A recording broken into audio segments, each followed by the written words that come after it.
që t'i afrohemi të lejuarave dhe të largohemi prej haramit. Që kjo është sakrificë.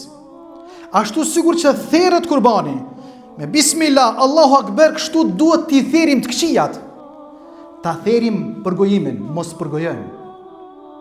Ta therim për gojimin, mos përgojojmë, mos folim keq për dikon. Ta therim gibetin. Ta therim shpionazhin. T'i therim të këqijat në përgjithësi. Ta therim inatët, shejtanin, ta therim shejtanin i cili pe urdhon njerëzit në rrugë të keqe, dhe faktikisht ta therim shejtanin i cili pe urdhon njerëzit në rrugë të keqe dhe pe i ndalon prej rrugës së mirë. Ç'kjo është therrja, kuptimi i therrjes së Kurban Bayramit? Me therr të keqen, me therr shejtanin që e kin zemër, me therr të këqijat prej gjuhës tënde, me therr menimin e keq që kin ndaj tjerëve. Apo thot Allahu subhanahu wa taala në Kur'an, me respektu babën edhe nonën. Kjo është sakrificë.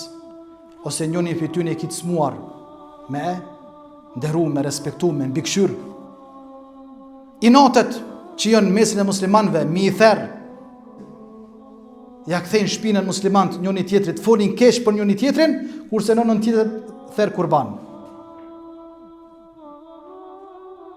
Therr kurban gjuhën se ka rahat. Therr kurban syt si ka rahat.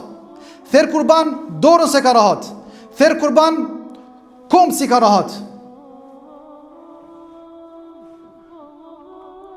Allah na mundsoft me kuptu fen, me kuptu islamin, edhe me kuptu festat tona, me kuptu festën e Kurban Bayramit të nderuar vëllezër, çfarë domethënie në vete e ka, çfarë kërkesa e ka festa e Kurban Bayramit. Çka kërkon për neve? Kërkon që me vazhdu në rrugë të mirë, edhe mu largu për punëve të këqija dhe kështu me radhë.